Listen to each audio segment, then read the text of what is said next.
amici, volevo parlare in questo video della nuova società che si chiama Biancoscudati Padova, da poco fondata al posto del Padova 1910.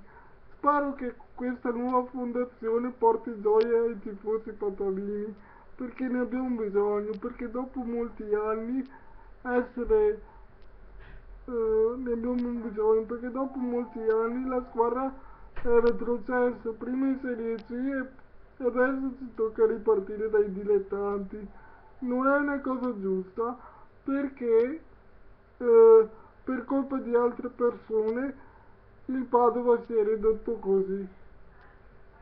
Addirittura nei dilettanti, una cosa che non era mai successa in tutta la storia del Padova. Purtroppo è dipeso da persone che non tenevano alla maglia del Padova, come Cestaro e quanti altri hanno fatto debiti nella società. Si spera che con la nuova squadra possano ottenere successi e magari un giorno tornare in Serie B.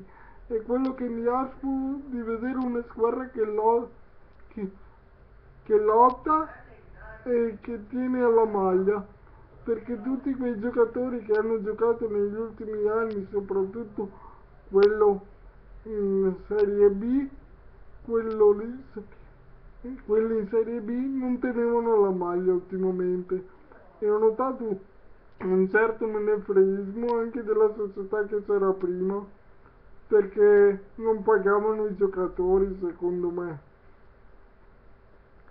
E speriamo che con questo nuovo progetto dei Biancoscudati Padova possano ottenere soddisfazione e ritornare a giocare nel calcio che conta.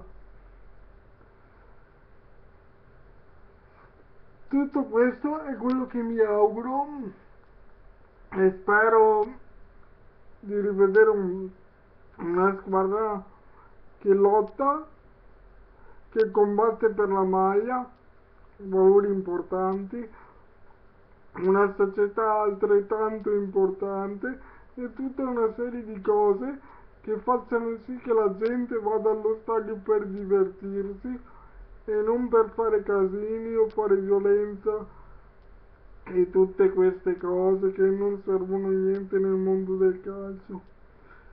Spero che sia una stagione positiva per il tifoso padovano, perché anche Padova ha bisogno di avere qualche soddisfazione ogni tanto, sperando che questo allenatore Carmine Parlato si possa riportare in alto piano piano, anche se si sa, come tutte le cose nuove